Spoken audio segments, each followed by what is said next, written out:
Kelompok si Kak Kila kelompok berapa?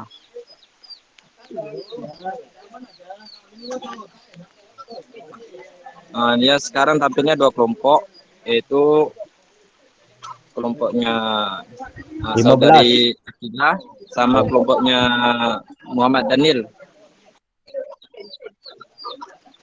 Jadi kepada Nur Akila dipersilakan untuk tampil presentasinya.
Baiklah, saya akan mempresentasi dahulu.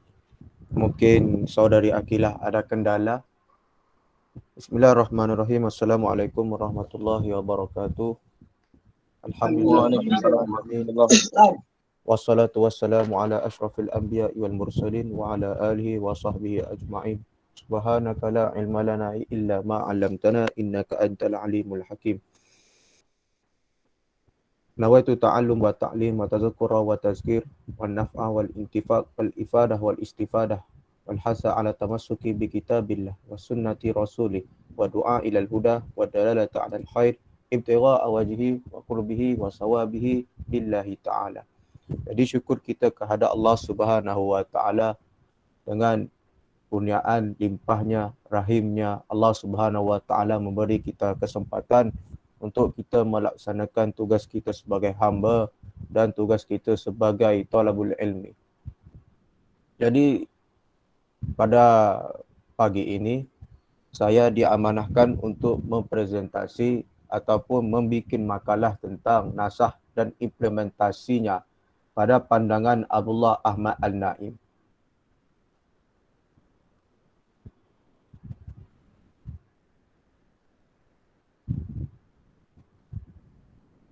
Okey, baiklah. Siapakah Abdullah Ahmad Al-Naim? Untuk kita tahu tentang pemikiran nasahnya, jadi kita kena kenal siapakah Profesor Abdullah Ahmad Al-Naim. Biografi Abdullah Ahmad Al-Naim. Bak kata pepatah, tak kenal maka tak cinta. Jadi, di sini pemakalah membawa sejarah ringkas terkait Profesor Dr. Abdullah Ahmad Al-Naim agar para pembaca mengenali kerana seorang tokoh tidaklah muncul dari ruang yang hampa. Namun dia tumbuh dengan tidak terlepas dari dinamika perjalanan hidup tokoh itu sendiri. Setiap pemikiran seorang tokoh itu pasti dipengaruhi oleh seseorang yang membentuk tokoh tersebut sehingga timbul pemikiran yang diangkatnya, iaitu pemikiran tentang nasah menurut pandangan Abdullah Ahmad Al-Naim. Abdullah Ahmad Al-Naim dilahirkan di Sudan pada tanggal 19 November 1946. Di negaranya pula, ia menyelesaikan pendidikan dasar hingga perguruan tinggi iaitu S1. Setelah kuliah di Fakultas Hukum Universiti Khartoum, Sudan dengan gelar LL.B. 1 pada tahun 1970, Abdullah Ahmad Al-Naim melanjutkan studinya ke Universitas Cambridge dengan mengambil spesialisasi tentang hak-hak sipil dan hubungan dengan konstitusi negara yang berkembang dan hukum internasional, the law relating to civil liberties, constitutional law and private international law. Dalam perguruan tinggi ini, ia meraih gelar LLB pada tahun 1973 dengan karya ilmiah yang berjudul Judicial Review of Administrative Action, the Law Relating to Civil Liberties, Constitutional Law, and Private International Law. Selanjutnya, pada universitas dan tahun yang sama, ia juga mendapat menyelesaikan studi S2 dalam bidang kriminologi dengan menulis tesis bertajuk Criminal Process Penology, Sociology, of Crime and Research Methodology. Sedangkan pendidikan S3 ia tempuh di Universitas Edinburgh, Scotlandia dan memperoleh gelar PhD dalam bidang hukum pada tahun 1976 dengan disertasi yang berjudul Comparative Pre-Trial Criminal Procedure, English, Scottish, US and Sudanese Law. Walaupun berasal dari negara yang miskin, Abdullah Ahmad Al-Naim mampu menjadi akademisi bertaraf internasional yang berjaya. Karirnya sebagai akademisi dimulai dengan tenaga pengajar di bidang hukum di Universiti Khartoum, Sudan. Dan selebihnya saudara atau saudari bisa membacanya di dalam ini, di dalam makalah ini kerana lumayan panjang sejarahnya. Tetapi yang mau saya garis bawahi, yang ini, setidaknya seorang guru pasti berpengaruh atau bahkan mempengaruhi arah pemikiran muridnya. Sama halnya dengan Mahmud Muhammad Taha. Beliau adalah guru dari Abdullah Ahmad Al-Naim ketika dia masih menjadi mahasiswa di Universitas Khartoum, Sudan. Dari itu pula sedikit banyak dari apa yang diajarkan Mahmud Muhammad Taha mempengaruhi pemikiran Naim mengenai hukum Islamnya. Berawal dari dasar awal terhadap pemikiran hukum Islam yang diberikan oleh Mahmud Muhammad Taha, Abdullah Ahmad Naim praktis hanya menerjemahkan pemikiran sang guru ke dalam materi-materi hukum yang lebih konkret. Jadi kita akan pergi ke pemikiran yang dibawa Abdullah Ahmad Al-Naim berkenaan dengan nasah. Okey. Sebelum kita memberi maksud nasah menurut Abdullah Ahmad Al-Naim, patut kita perhatikan nasah yang majoriti ulama usul fiqh memegangnya walaupun terdapat perbezaan dari segi redaksional tetapi tidak terdapat perbezaan dari sudut prinsipal. Maknanya dari sudut ayat mungkin berbeza, tetapi dari sudut maknanya sama. Menurut Wahbah Az-Zuhaili, Profesor Dr. Wahbah Zuhaili, nasah itu mengangkat hukum syarak dengan sesuatu dalil yang syarak yang datangnya kemudian. Nasah itu berlaku pada hukum syarak yang bersifat ilahiyah kerana hukum syarak itu menghapus hukum furu'iyah yang telah ditetapkan dalam masa lebih awal. Jadi saya sarankan kepada teman-teman untuk melihat perbezaan antara pemikiran nasah daripada Abdullah Ahmad Al-Naim dengan perbezaan nasah menurut ulama usul fiqh. Jadi kita kena lihat definisi yang dibawa oleh ulama usul fikih dengan Profesor Dr. Abdullah Ahmad Al-Naim. Berkata Wahbah Zuhaili, nasah itu mengangkat hukum syarak dengan suatu dalil yang syarak yang datangnya kemudian. Nah itu. Dan nasah juga ada yang mendefinisikan sebagai ia pembatalan. Ia adalah penyingkiran oleh syar'i atas hukum syar'i dengan dalil syar'i. Ia dibolehkan secara akal dan terjadi berdasarkan pendengaran dalam syariat dengan cara pembatalan hukum yang lebih dahulu oleh hukum yang datang kemudian dalam satu syariat. Yang dimasukkan dengan pendengaran di sini adalah daripada hadis-hadis yang bersifat mutawatir. Hadis-hadis yang bersifat mutawatir yang hadis itu telah menasahkan ayat Al-Quran yang sebelum daripada berlakunya, sebelum kira ayat itu pada fasa Makkiyah, maka ayat itu tidak dipakai, maka yang menasahkannya adalah hadis itu sendiri. Tetapi hadis itu perlu bersifat yang mutawatir. Menurut Dr. Muhammad Sulaiman Al-Ashqar, nasah adalah menghilangkan salah satu hukum dari hukum-hukum yang khitab yang datang setelahnya. Tetapi menurut Imam Syafi'i, nasah bukan bererti membatalkan sesuatu nas, tetapi masa berlakunya hukum terkandung dalam nas tersebut telah habis ataupun tamat. Jadi menurut Dr. Muhammad Sulaiman Al-Ashqar, nasah adalah menghilangkan suatu hukum dari hukum syariat yang khitab yang telah datang setelahnya. Jadi kitab ini apa, saya ada letak di footnote, bisa kita baca sama-sama. Kitab artinya perintah Allah yang berkait dengan perbuatan mukallaf, sama ada dalam bentuk iktidai, iaitu perintah, takyid, pilihan, atau wadid, iaitu ketentuan. Maknanya kitab ini adalah perbuatan taklifi ataupun perbuatan mukallaf seseorang berkaitan dengan perintah, pilihan ataupun ketetapan. Jadi kadang-kadang ada daripada kita yang tidak tahu, jadi saya letakkan footnote-nya di sini.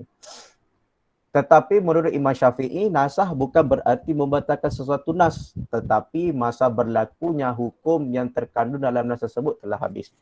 Pendapat Imam Syafi'i ini disokong juga oleh Ibn Hazmin Al-Andalusi.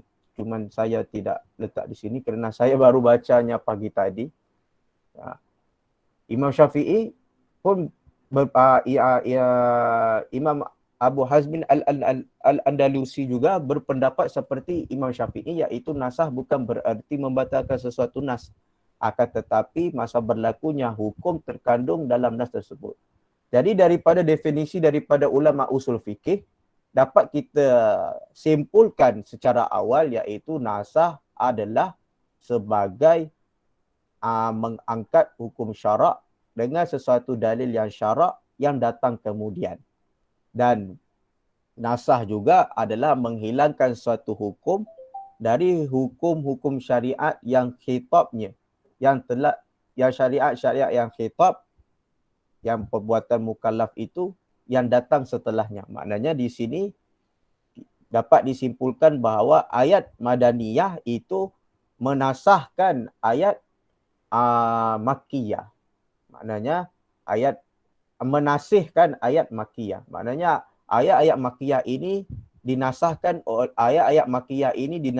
oleh ayat Madaniyah. Jadi di sini apa yang dipegang ulama-ulama usul fikih. Tetapi menurut Profesor Dr. Ahmad Abdullah Al-Naim, jadi di sini ada perbedaannya.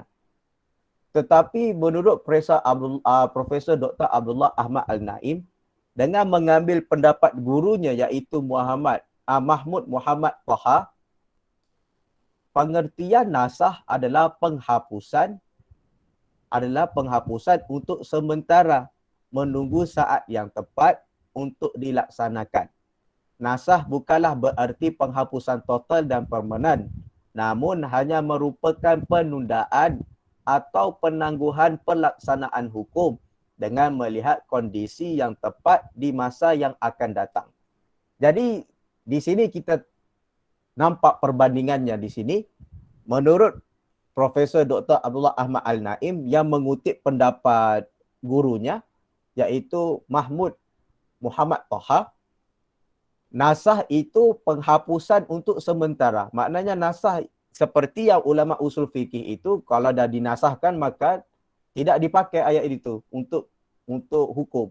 Tetapi untuk Abdullah Ahmad Al-Naim dan gurunya, penghapusan nasah itu adalah penghapusan untuk sementara, menunggu saat yang tepat untuk dilaksanakan. Maknanya ayat-ayat Al-Quran yang ada di dalam Al-Quran, walaupun ayat itu sudah dinasahkan, maka ayat itu mempunyai, pada pandangan Profesor Dr. Abdullah Ahmad Al-Naim dan gurunya, ayat-ayat itu kalau tidak dipakai, maka dia akan merugikan ayat yang diturunkan oleh Allah Subhanahu Wa Taala. Penurunan wahyu itu berkaitan dengan ayat itu rugi. Kerana apa? Kerana beliau mendefinisikan bahawa namun hanya merupakan penundaan atau penangguhan pelaksanaan hukum dengan melihat kondisi yang tepat di masa yang akan datang. Maknanya ayat-ayat nasah itu akan tiba satu masa, ayat itu akan bisa dipakai kembali. Menurut pandangan Abdullah Ahmad Al-Naim. Definisi mereka ini disokong dengan ayat Al-Quran dalam surah Al-Baqarah ayat 106, iaitu manansah min ayatin au nunsiha na'ti bi khairin minha au misliha. Alam ta'lam annallaha ala kulli syai'in qadir. Maksudnya terjemahan ayat mana yang saja kami nasahkan atau kami jadikan manusia lupa kepadanya, kami datangkan yang lebih baik daripadanya atau yang sebanding dengannya. Tidakkah kamu mengetahui bahawa sesungguhnya Allah Maha Kuasa dengan segala sesuatu? Pada ayat ini ulama-ulama usul fikih jelas. Maka dalam ayat ini apabila Allah SWT menasahkan ayat itu, maka Allah SWT menurunkan ayat lain. Maknanya ada ayat yang mansukh. Ayat di atas mesti ditafsirkan. Menurut pandangan Abdullah Ahmad Al-Naim dan gurunya, ayat di atas mesti ditafsirkan ayat yang kami nasah, iaitu menghapuskan hukum sesuatu ayat atau yang kami tunda pelaksanaan hukumnya. Maka kami ganti dengan ayat yang lebih dekat dengan pemahaman manusia atau memulihkan berlakunya ayat itu pada saat yang tepat. Jadi saya harap teman-teman nampak perbedaannya di antara ulama usul fikih dengan Abdullah Ahmad Al-Naim tentang nasah ini.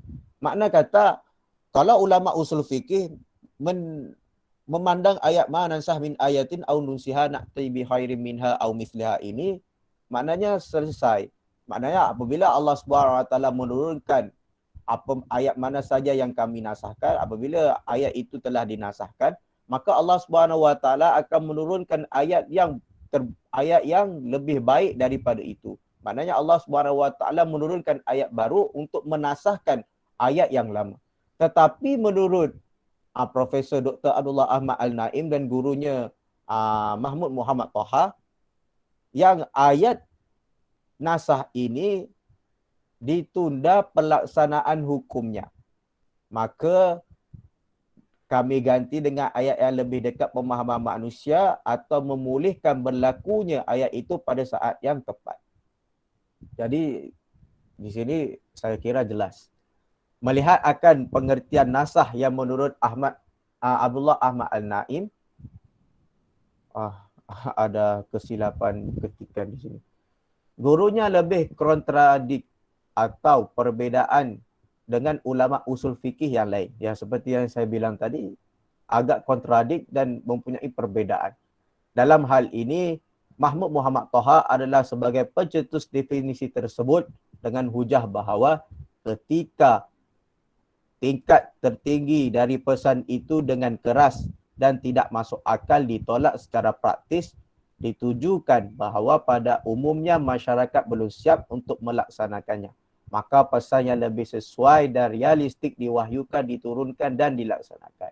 Okey, menurut gurunya Mahmud Muhammad Taha yang Abdullah Ahmad Al-Naim memegangnya, iaitu sebagai pencetus definisi ini, bisa kita lihat tingkat tertinggi dari pesan itu dengan keras dengan tidak masuk akal ditolak dan secara praktis ditujukan bahawa pada umumnya masyarakat belum siap untuk melaksanakannya. Maka pesan yang lebih sesuai dan realistik diwahyukan, diturunkan dan dilaksanakan. Ini menurut pandangan gurunya Mahmud Muhammad Taha dan Abdullah Ahmad Al-Naim.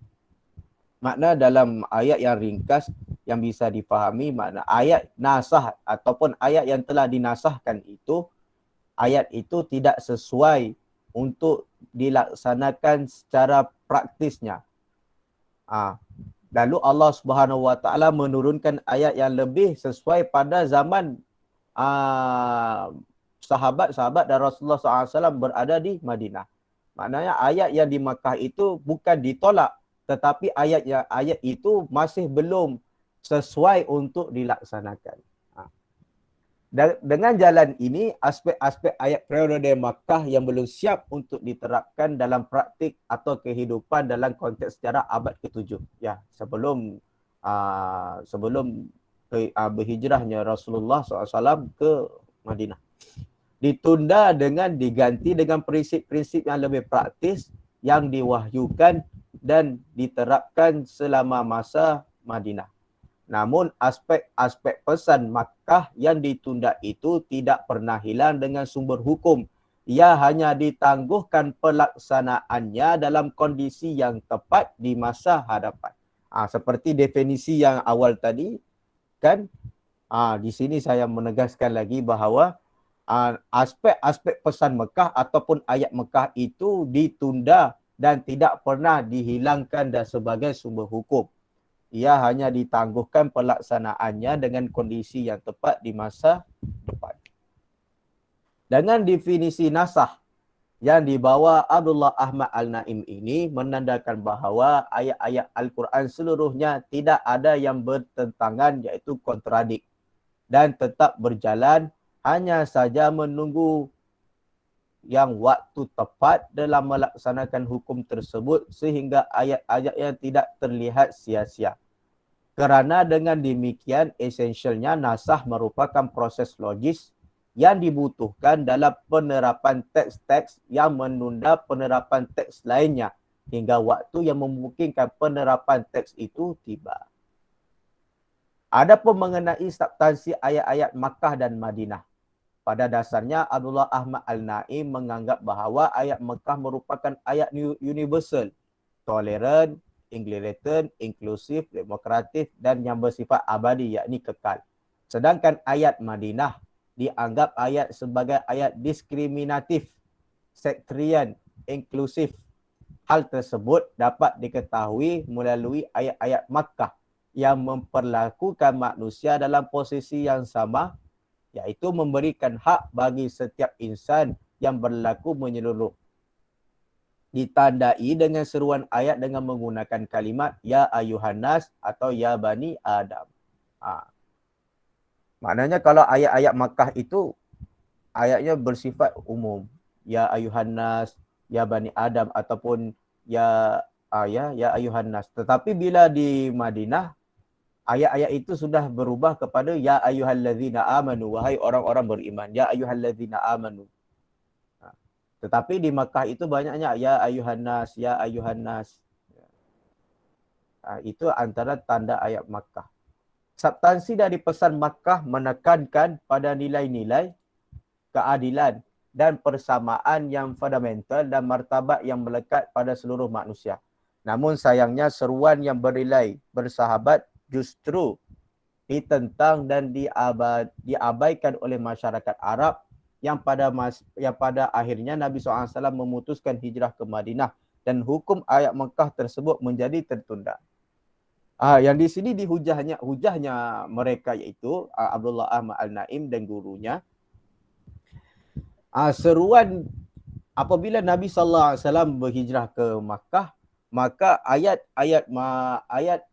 apabila Nabi SAW berhijrah ke Madinah, apabila Nabi SAW berhijrah ke Madinah, maka ayat-ayat yang diturunkan di Mekah, ataupun ayat-ayat yang turun sebelum hijrah itu bukan dihapuskan, tetapi ayat itu ditunda disebabkan sikap orang Makkah pada ketika itu yang tidak menerima dakwah Nabi SAW. Maka ayat itu ditunda pelaksanaannya dan apabila sampai satu masa nanti ayat itu akan diberlakukan lagi. Tetapi dalam pandangan ulama usul fikih, iaitu yang kita pegang pada saat ini, apabila ayat sudah dimansuhkan maka ayat itu tidak dipakai. Maka ayat itu bersifat ayat hukum. Ayat yang dinasahkan itu ayat yang bersifat hukum. Bukan ayat yang bersifat seperti balasan syurga, balasan neraka. Bukan ayat yang seperti itu. Tetapi ayat yang bersifat hukum yang tidak akan dipakai. Yang dinasahkan oleh Ataupun yang dinasahkan Al-Quran sama Al-Quran, dinasahkan Al-Quran dengan hadis. Dah, yang itu. Ketika Nabi SAW dan sahabat hidup di Madinah, pesan Al-Quran berubah menjadi lebih spesifik. Lebih spesifik maknanya ayat itu lebih tertumpu kepada ayat-ayat hukum seperti puasa, haji, solat. Ayat-ayat Madinah hanya diserukan kepada orang-orang yang beriman saja. Ya, ayat-ayat Madinah diserukan kepada orang-orang beriman saja. Ya, ini kita perlu digarisbawahi, yaitu ya ayyuhallazina amanu, maknanya ayat itu diturunkan di Madinah seperti yang saya bilang tadi. Dan parahnya lagi, orang-orang yang beriman diberi wewenang oleh Al-Quran untuk menggunakan kekerasan. Pertama dalam mempertahankan diri dan berhubungan dengan ketidakadilan yang dilakukan oleh orang-orang kafir terhadap mereka. Dan selanjutnya dalam mendakwahkan Islam dan memperluaskan wilayah negara Muslim. Contoh lainnya adalah ayat maupun sunnah di Madinah mulai melakukan diskriminasi antara kaum Adam dan kaum Hawa. Sekilas diketahui adanya ayat yang menyatakan kepimpinan ada di tangan laki-laki yang berbunyi ar-rijalu qawwamuna 'alan nisa'i bima faddalallahu ba'dahum 'ala ba'di wa bima anfaqu min amwalihim. Kaum laki-laki itu adalah pemimpin bagi kaum wanita kerana Allah telah melebihkan sebahagian mereka, yakni lelaki, atau sebahagian yang lain, yakni wanita. Dan kerana mereka, yakni lelaki-laki, telah menafkahkan sebahagian dari harta mereka. Jadi, dalam ayat yang ar-rijalu qawwamuna 'alan nisa ini, bukan yang ayat yang digemari oleh para cowok ar-rijalu qawwamuna 'alan nisa masna wa thulatha wa ruba'. Tapi yang ini bima faddalallahu ba'dahum 'ala ba'di wa bima anfaqu min amwalihim. Abdullah Ahmad Al-Naim dan gurunya berhujah dengan ayat ini yang mengatakan ayat-ayat Madinah itu diskriminasi antara kaum Adam dan kaum Hawa. Jadi perubahan seruan Al-Quran yang ada di Makkah dan Madinah sebenarnya bukan terletak pada waktu dan tempat diturunkan sebuah ayat, melainkan dari sasaran individu maupun kelompok yang berbeda. Jadi mereka berpendapat seruan Al-Quran yang ada di Makkah dan Madinah sebenarnya bukan terletak pada waktu dan tempat diturunkannya sebuah ayat, melainkan dari sasaran individu maupun kelompok yang berbeda.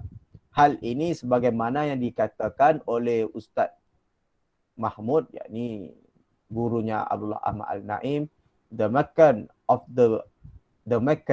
and the Medina's text of the Quran differ because of the time and place of revelation, but essentially because of the audience, which is they are addressed the past or believers, frequently used in the Quran of Medina, addresses a particular nation, while all human kid characteristic of the Quran of Mecca speak of the all.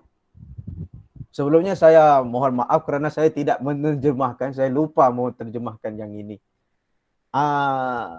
Untuk pengetahuan kalian, Abdullah Ahmad Al-Naim ini sehingga kini masih hidup lagi. Dan beliau merupakan dosen di universitas di Amerika. Jadi banyak makalah-makalah yang saya bawakan ini berasal daripada bahasa Inggris. Jadi banyak yang saya terjemahkan ke bahasa Indonesia. Jadi yang ini untuk saya mengutip katanya gurunya Abdullah Ahmad Al-Naim, iaitu Mahmud Toha. Jadi apa terjemahannya? Iaitu the Meccan of the Medina text, iaitu nas-nas Mekah dan Madinah, yakni Al-Quran. Differ not because of the time and the place of revelation, but essentially because of the audience, which is the addresses. Berbeza bukan kerana masa dan bukan tempat turunnya, tetapi pada dasarnya kerana khalayak dibicarakan. The past or believers, ungkapan wahai orang-orang beriman, yang sering digunakan dalam Al-Quran, iaitu ayat Madinah, addresses a particular nation, merujuk kepada sesuatu bangsa tertentu, iaitu pada satu kelompok, iaitu sahabat-sahabat Nabi SAW yang berada di Madinah. While all human kid, characteristic of the Quran of Mecca speak to the all people. Berbanding dengan ayat O humankind, iaitu wahai manusia. Ciri-ciri Al-Quran Mekah berbicara pada semua orang. Jadi di sini mereka melihat adanya diskriminasi antara kaum. Mahmud Taha dan An-Naim lebih menekankan pada hakikat kondisi pewahyuan sehingga pemberlakuan ayat-ayat sangat kondisional dan kontekstual. Karenanya ayat yang sudah mansuh pada waktu tertentu dapat digunakan kembali bila kondisi mengkehendaki. Nasah secara esensial merupakan proses logis dan dibutuhkan bagi penerapan teks yang tepat dan menunda penerapan teks lain sehingga datang masa yang tepat untuk diterapkan kembali.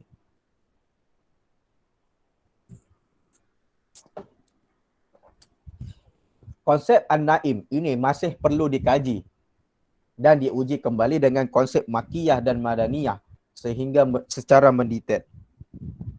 Kita perlu melihat sisi persamaan dan perbedaannya juga tentang konsep Makiyah dan Madaniyah ini. Untuk membedakan Makiyah dan Madaniyah ini, para ulama memberi 3 macam pendapat yang masing-masing memiliki argumentasi.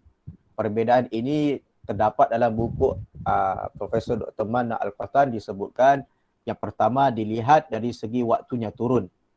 Yang ini yang kita pegang seperti yang biasa yang kita pegang, yang kita belajar dilihat dari segi waktunya turun. Yang kedua dilihat dari segi tempatnya turun. Yang ketiga dilihat dari segi sasaran, iaitu kitabnya. Ini yang biasa. Wahbah Az-Zuhaili, Profesor Dr. Wahbah Zuhaili mengatakan bahawa dalam menasahkan suatu hukum tidak bisa langsung serta-merta menasahkan begitu saja. Yang ini. Melainkan ada ketentuan-ketentuan yang harus dipenuhi seperti keterangan yang dapat diketahui bahawa antara hukum-hukum syarak ada yang tidak bisa dinasahkan. Di antaranya adalah hukum yang telah ditetapkan berlaku sepanjang masa. Hukum-hukum yang telah disepakati para sahabat dan ulama. Tidak dapat menerima perubahan kerana secara mutlak diterima manusia sepanjang masa dan tempat. Dan hukum-hukum yang telah ditetapkan Al-Quran dan As-Sunnah secara pasti. Setelah Rasulullah SAW wafat, hukum yang telah ditetapkan oleh Al-Quran dan As-Sunnah tidak dapat dinasahkan dan berlaku sampai hari kiamat. Jadi, saya fikir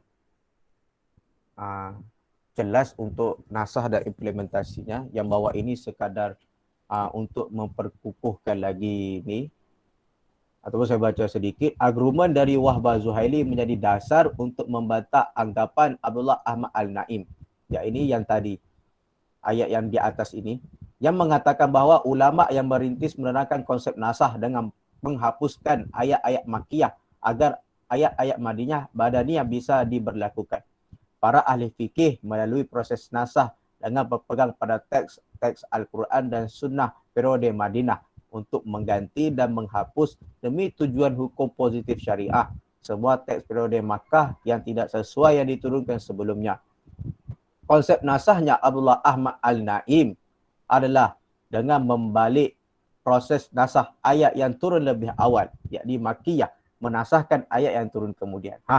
Di sini konsepnya Abdullah Ahmad Al-Naim dapat kita lihat di sini kan. Ini rumusan daripada saya. Membalik proses nasah ayat yang turun lebih awal, menasahkan ayat yang turun kemudian.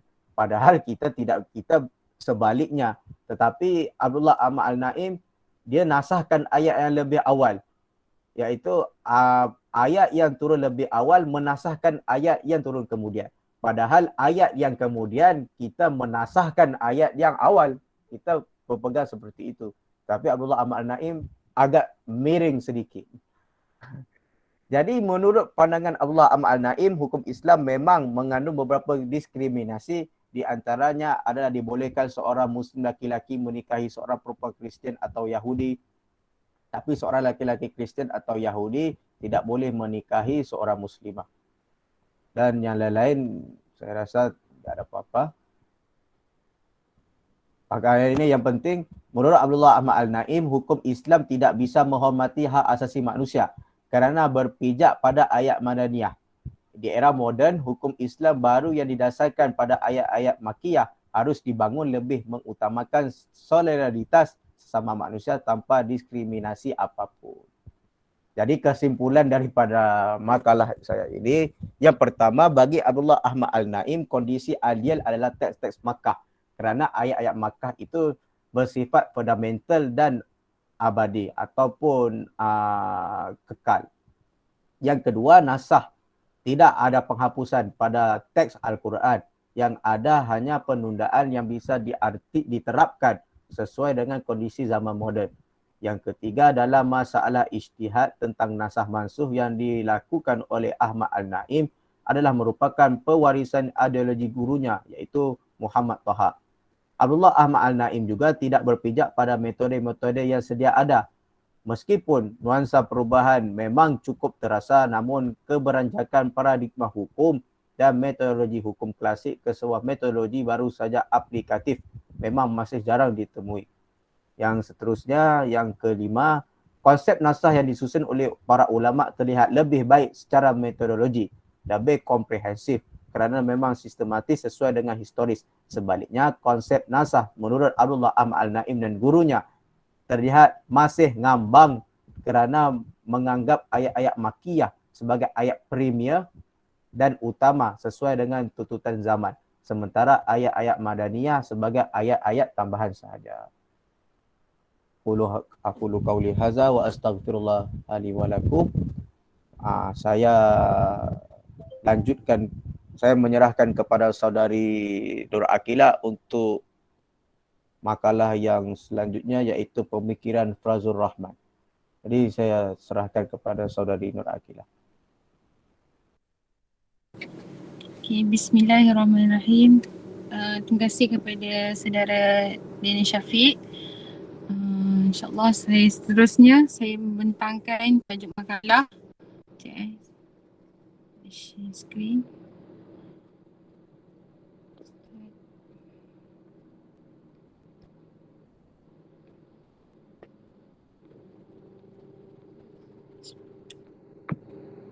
Nampak tak?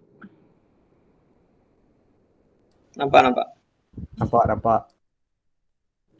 Okey.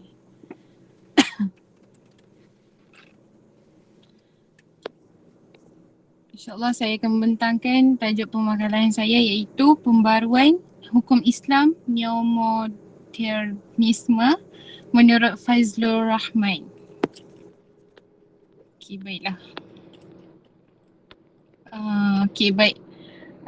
Bagi latar belakang, iaitu faham moden, yakni modernisme adalah pandangan yang didasarkan pada keyakinan bahawa dengan adanya yang dianggap ortodoks dengan menggunakan standard pemahaman filsafat dan metode ilmiah yang aktual. Makna modernisme seperti itu didasarkan pada asumsi dasar bahawa perkembangan pemikiran atau faham keagamaan ortodoks yang dipengaruhi oleh kondisi zaman yang aktual pada masanya tidak sejalan lagi dengan kondisi kemajuan dan perkembangan ilmu pengetahuan saat ini.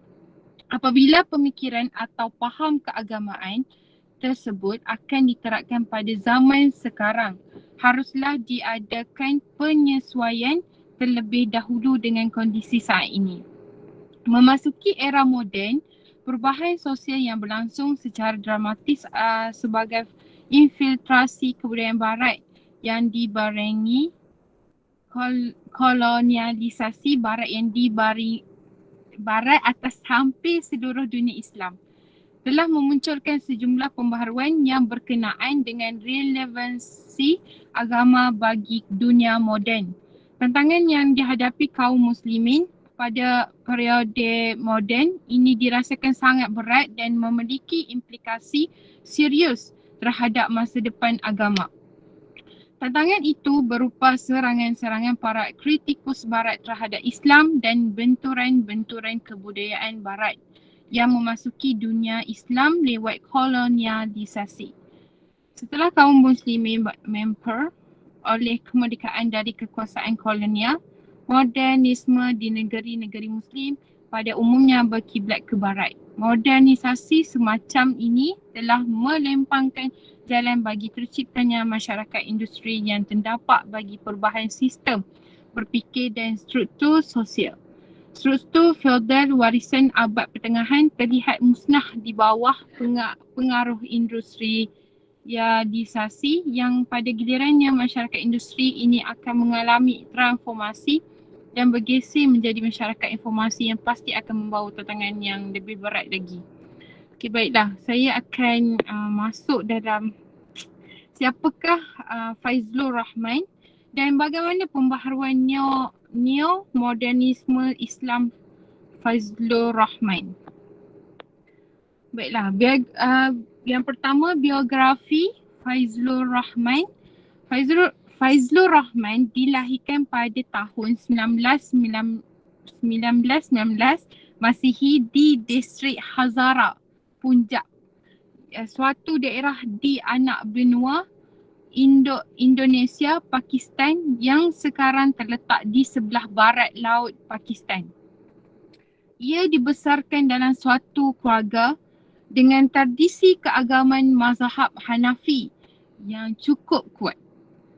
Oleh karenanya, sebagaimana diakuinya sendiri bahawa ia telah terbiasa menjalankan ritual-ritual agama seperti solat dan puasa secara teratur sejak masa kecilnya dan tidak pernah meninggalkan. Dasar pemahaman keagamaan keluarga Faizlur Rahman ni yang cukup kuat itu dapat ditelusuri dari ayahnya yang bernama Maulana Shihab ad-Din. Maulana Shihab ad-Din ni ialah seorang ulama tradisional kenamaan lulusan Darul Ulum Deoband. Maulana Shihab ad-Din ni sendiri adalah seorang ulama moden meskipun terdidik dalam pola pemikiran Islam tradisional. Pengaruh ayah dan ibunya tersebut sangat kuat dalam membentuk kerangka pemikiran dan pengamalan keagamaan Rahman. Sang ayah yang dididik dalam pola pemikiran Islam tradisional namun toleran terhadap nilai-nilai modernitas sebagai kenyataan sehari-hari. Dari ibunya diajarkan nilai-nilai kebenaran, kasih sayang, ketabahan dan cinta. Kedua orang tuanya ikut memberikan bekal yang cukup signifikan dan mendasar terhadap pembentukan kepribadian dan keintelektualan Rahman pada masa selanjutnya. Pada hal lain, Rahman adalah tradisi mazhab Hanafi yang dianut oleh keluarganya dan ini yang membentuk pola pemikiran dalam hal keagamaan. Tradisi mazhab Hanafi dikenal sebagai salah satu mazhab Sunni yang mengedepankan akal logika. Ini menjadi modal landasan berfikir Rahman untuk selalu berada di lanjur pemikiran keagamaan yang bercorak rasional. Meskipun demikian, beliau Faizlur Rahman tidak mahu dikungkung oleh satu mazhab yang tertentu. Pemikiran keagamaan Rahman juga banyak dipengaruhi pola pemikiran kalangan modernis dan sedikit tokoh-tokoh liberal Pakistan sebelumnya, sebagaimana yang diajarkan oleh Shah Waliullah ad-Dehlawi, Syed Ahmad Khan, Syed Amir Ali dan Muhammad Iqbal. Pada masa ini, umat Islam di India sedang bergejolak dan berjuang membentuk negara sendiri yang bebas dari India, iaitu suatu negara yang berlandaskan ajaran Islam. Pada tahun 1940, Rahman menyelesaikan studinya pada program Bachelor of Arts. Dan 2 tahun kemudian, ia meraih gelar Master dalam Bahasa Arab. Kedua gelar ini diperolehnya dari Universitas Punjab, Lahore. Namun, gelar yang diperoleh dari perguruan tinggi di anak benua itu tampaknya lebih bersifat formalitas akademia dibandingkan dengan aspeknya yang bersifat intelektual. Hal ini terbukti dari penyataannya sendiri bahawa Pakistan tidak dapat menciptakan suatu dasar intelektual. Tentunya yang dimaksud dengan penyataannya itu ialah dalam pengertian dasar intelektual yang memadai, kritiknya terhadap sistem pendidikan Islam tercerminnya dari ungkapannya berikut. Bila bahan bakar minyak, bumi lenyap dari dunia. Mungkin ada gantinya. Tetapi bila Islam lenyap, gantinya tidak akan ada lagi. Hal ini menunjukkan komitmen dan keprihatinan Rahman terhadap kondisi pendidikan dan intelektual umat Islam pada masa itu. Okay, seterusnya ialah pembaharuan neomodernisme Islam Fazlur Rahman. Memasuki era moden, perubahan sosial yang berlangsung secara dramatis sebagai infiltrasi kebudayaan barat yang dibarengi oleh kolonialisasi barat atas hampir seluruh dunia Islam telah memunculkan sejumlah pembaharuan yang berkenaan dengan relevansi agama bagi dunia moden. Tantangan yang dihadapi oleh kaum muslimin pada periode moden ini dirasakan sangat berat dan memiliki implikasi serius terhadap masa depan agama. Tantangan itu berupa serangan-serangan para kritikus barat terhadap Islam dan benturan-benturan kebudayaan barat yang memasuki dunia Islam lewat kolonialisasi. Setelah kaum muslimin memperoleh kemerdekaan dari kekuasaan kolonial, modernisme di negeri-negeri muslim pada umumnya berkiblat ke barat. Modernisasi semacam ini telah melampangkan jalan bagi terciptanya masyarakat industri yang terdampak bagi perubahan sistem berfikir dan struktur sosial. Struktur feodal warisan abad pertengahan terlihat musnah di bawah pengaruh industrialisasi yang pada gilirannya masyarakat industri ini akan mengalami transformasi dan bergeser menjadi masyarakat informasi yang pasti akan membawa tantangan yang lebih berat lagi. Modernisasi negeri-negeri Muslim juga telah memperlancarkan arus penyebaran berbagai faham ke dunia Islam seperti sosialisme, ateisme dan sekularisme yang kesemuanya itu membutuhkan perundangan keagamaan yang serius.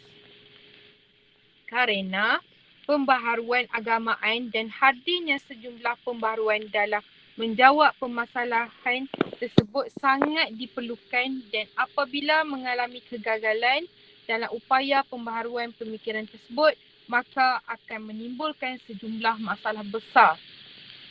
Implikasi dari pandangannya itu bahawa jika suatu doktrin tidak dapat dibuktikan merupakan pancaran dari kedua sumber Islam, maka doktrin tersebut bukanlah doktrin Islam.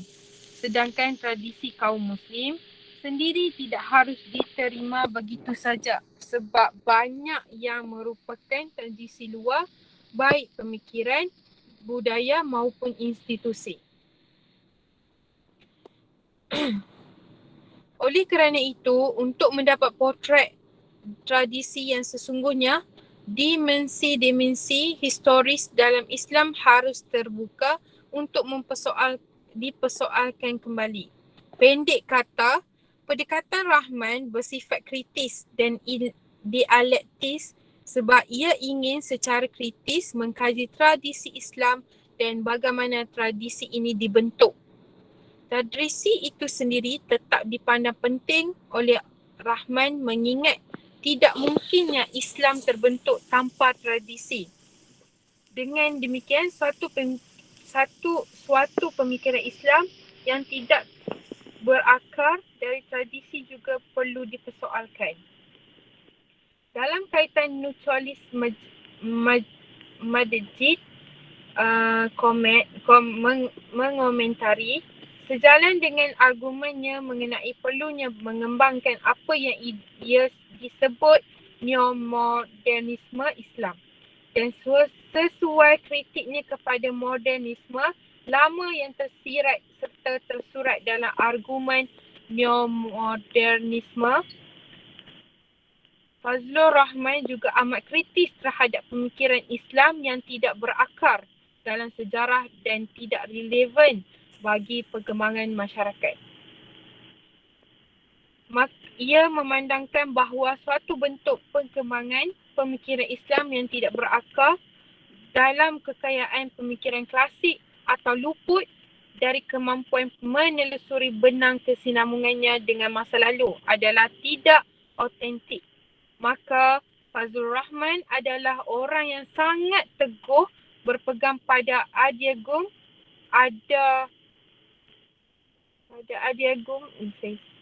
para ulama konvensional. Menegaskan apa yang telah disebut di muka, pola pembaruan neomodernisme yang dicanangkan oleh Rahman dapat disimpulkan dengan mengiring dua dimensi dengan sekaligus, iaitu antara tradisi dan modernitas. Menolak keduanya adalah tidak mungkin sama sekali. Juga menerima kedua tanpa kritisme sama arti dengan tidak melakukan pembaruan apapun. Oleh kerana itu, mengingat targetnya modernisme adalah pemecahan masalah-masalah aktual dan rekonstruksi untuk masa depan secara utuh, maka tidak dapat neomodernisme harus membekali dirinya dengan suatu perangkap metodologi yang tepat. Secara singkat, dapat dijelaskan bahawa metodologi sistematis yang ditawarkan Rahman tertumpu pada gerakan ganda sebagai berikut. A. Penelahan historis atas doktrin Islam secara ilmiah. Dalam hal ini, konteks sosio-kultural adalah mutlak diperhatikan. Kerana untuk mendapat gagasan yang orisinal, perlu dibedakan doktrin normatif dan doktrin historis. B. Kajian atas kondisi aktual yang berkembang lengkap dengan berbagai problematikanya dan kemudian merumuskan beberapa alternatif penyelesaiannya dengan tetap berpijak pada gagasan sentral Al-Quran dan As-Sunnah. Menurut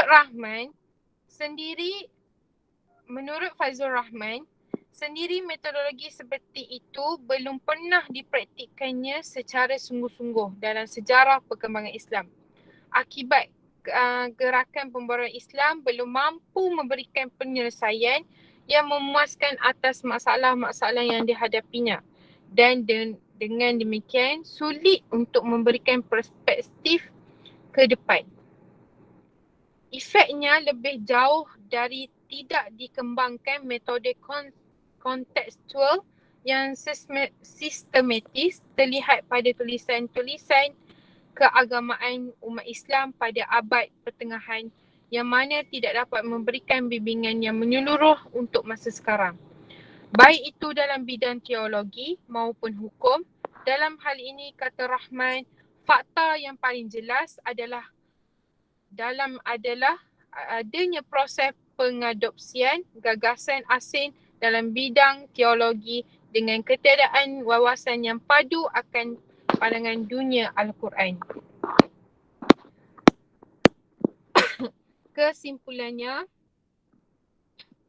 dalam konteks pembaharuan Islam, Fazlur Rahman adalah penerus kaum modernis, namun berbeza dengan kaum modernis yang lebih banyak tertumpu pada sumber-sumber moden. Ia menyarankan pijakan yang lebih kukuh terhadap akar-akar khazanah Islam klasik yang sangat kaya. Berbeza dengan kaum tradisionalis yang sering terjebak dalam romantisme berlebihan. Rahman menawarkan metodologi yang memungkinkan kekayaan yang terkandung dalam warisan Islam klasik tersebut memiliki relevansi untuk mengatasi masalah-masalah moden.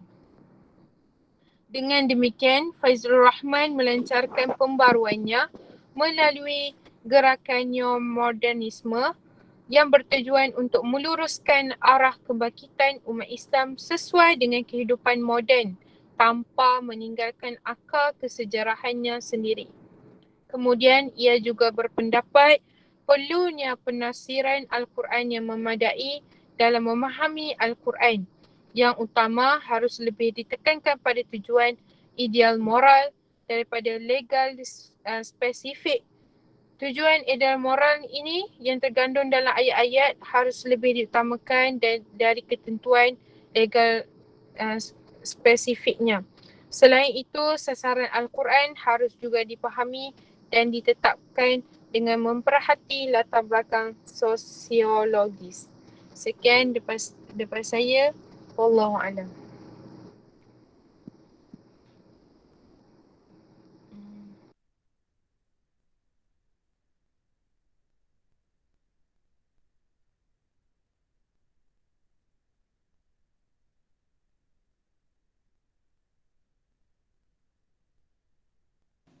Yuk, bagi teman-teman yang ingin bertanya, yang ada persoalan, silakan untuk bertanya.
Yang ada pertanyaan bisa bertanya. Kalau nggak ada, kita tutup aja. Bagaimana Pak Kosma?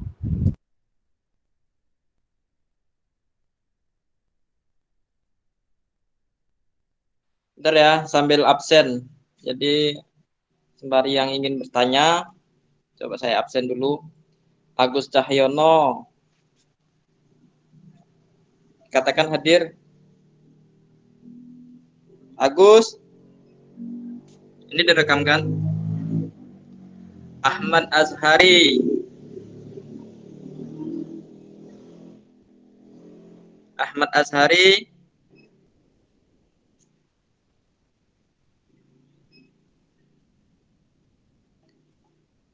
Akmal Fikri Malai, Hadir. Aziza Nurrahma, Hadir. Desri Ramadan, Hadir. Devi Rezi, Hadir. Diswanas, Hadir. Erita Masabani, Hadir. Fadila Ramadipa, Fadila,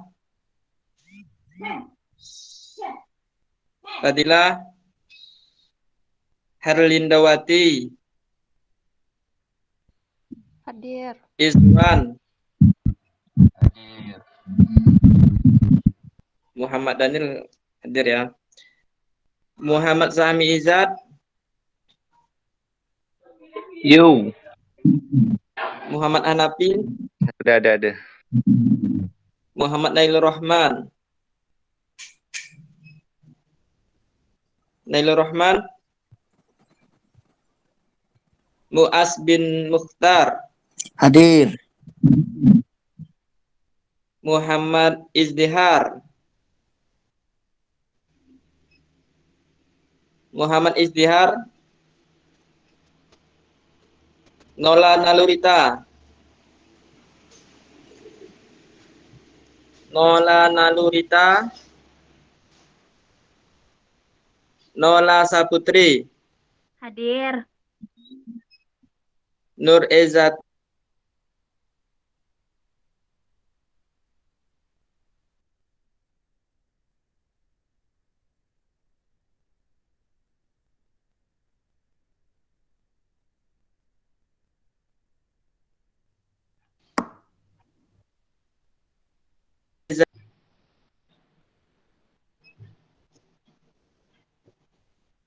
Nur Ezati hadir, Nur Akila hadir ya, Nur Fatin, Hadir. Nur Safiko, Hadir. Nur Fatiha, Nur Hadir. Fatiha, Ya, hadir. Nur Hidayah, Nur Hidayah Hadir. Savitri, Hadir. Putria Laidil Adha,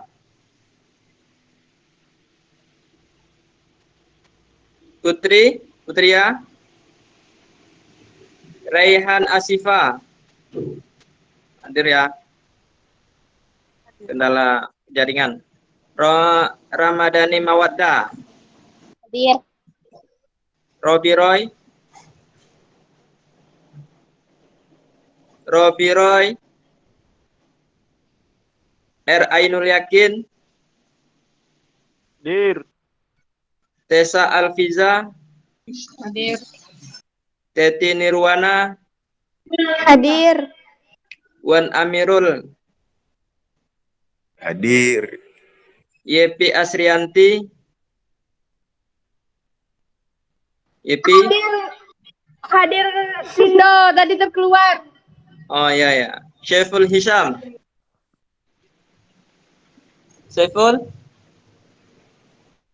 Saiful Hisham, ada orang ya.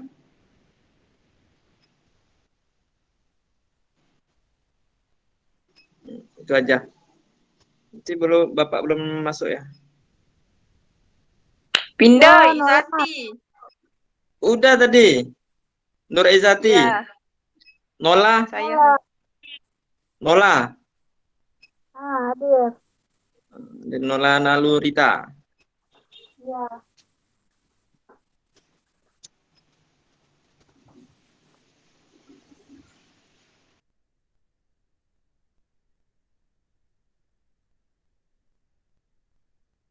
Oh, Izdihar hadir ya. Hadir. Iya. Ini nggak ada pertanyaan. Izdihar, gimana? Ada pertanyaan? Belum ada. Ainul. Belum ada. Tessa. Hadir tapi tadi. Nanya maksud aku. Nggak ada pertanyaan.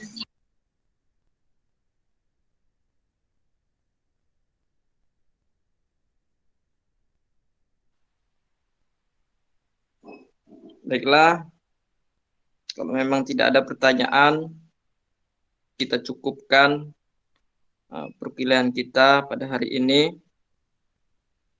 Terima kasih kepada pemekala yang telah menyampaikan materinya. Mudah-mudahan bermanfaat bagi kita semua. Amin. Amin.